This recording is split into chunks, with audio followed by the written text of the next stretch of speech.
Hi అండి, అందరికీ నమస్కారం. Welcome back to my channel. ఈ వీడియోలో ముఖ్యమంత్రికి ప్రమాదం, బెదిరిస్తున్న గల్లా, టెన్షన్లో అధిస్తామండి.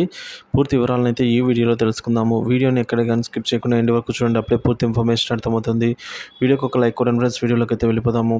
ఇక విషయానికి వచ్చినట్లయితే తెలంగాణ రాష్ట్రంలో కాంగ్రెస్ ప్రభుత్వం అధికారంలోకి వచ్చిన తర్వాత అత్యంత దారుణమైన పరిస్థితులు నెలకొంటున్నాయి అని రైతుల సమస్యలు, సాగునీటి అలాగే మంచినీటి సమస్యలు, కరెంటు కోతలు, ఆటో కార్మికుల ధర్నాలు ఇలా చెప్పుకుంటూ పోతే తెలంగాణ రాష్ట్రంలో అన్ని సమస్యలే నెలకొన్నాయి అని కేసీఆర్ ప్రభుత్వంలో చాలా హ్యాపీగా ఉన్న తెలంగాణ ప్రజలు రేవంత్ రెడ్డి ప్రభుత్వం వచ్చిన తర్వాత అనేక కష్టాలు అనుభవించడం జరుగుతోంది అని ఇలాంటి నేపథ్యంలో తెలంగాణ ప్రభుత్వానికి ఊహించని షాక్ ఇచ్చింది అమర్ రాజా కంపెనీ.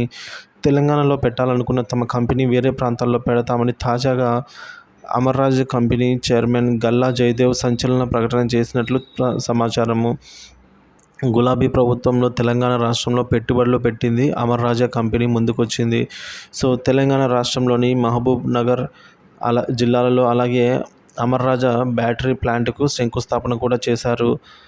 కేటీఆర్ మంత్రిగా ఉన్నప్పుడు ఈ తతంగం అంతా పూర్తయింది. అప్పుడు అమర్ రాజా కంపెనీకి అనేక హామీలు ఇచ్చింది కేటీఆర్ సర్కార్. అయితే కాంగ్రెస్ ప్రభుత్వం అధికారంలోకి వచ్చిన తర్వాత అమర్ రాజా కంపెనీకి గతంలో ఇచ్చిన హామీలు ఇవి కూడా అమలు చేయటం లేదు కాంగ్రెస్ ప్రభుత్వము.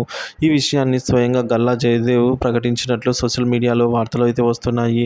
గులాబీ పార్టీ అధికారంలో ఉన్నప్పుడు బ్యాటరీ ప్లాంట్ కోసం ఇచ్చిన హామీలను రేవంత్ రెడ్డి ప్రభుత్వం అమలు చేయకపోతే తెలంగాణలో విడిచి వెళ్ళిపోతామని హెచ్చరించారట. సో దానికి డెడ్ లైన్ కూడా పెట్టారట గల్లా జయదేవ్. ఇక దీనిపై కేటీఆర్ కూడా స్పందించారు. రాజకీయ కక్షలకు వెళ్ళి మంచి కంపెనీలను తెలంగాణ నుంచి తరలి వెళ్ళిపోయేలాగా రేవంత్ రెడ్డి ప్రభుత్వం వ్యవహరిస్తుందని అయితే మండిపడ్డారు. అమర్ రాజా కంపెనీ వెళ్ళిపోతే తెలంగాణకు అన్యాయం జరుగుతుందని కేటీఆర్ అయితే వెల్లడించారు ఈ మేరకు.